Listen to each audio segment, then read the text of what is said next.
Hey guys, in this video I'm going to show you how to verify SportyBet account.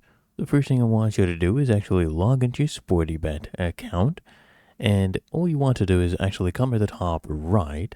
You click on my account right here, and when you get this drop down, I want you to just go ahead and click on my account info first. So choose the first option, and then here under my account info, you will see your mobile number listed here. I've already blocked that out, but what you need to do is enter your details first. Your first name, your last name, your date of birth, your gender, your email address. Make sure you verify that.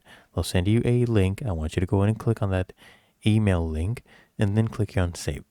After that, you need to deposit to actually fully verify your SportyBet account.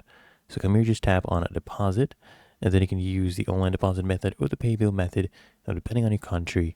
Select the amount, enter the amount right here, click on top up now. They'll send you a pop-up notification on your phone. You just enter the PIN and it will go ahead and authorize the transaction. Really that easy, and your account will be verified. If you found this helpful, make sure you smash that like button. Subscribe to App Mentor.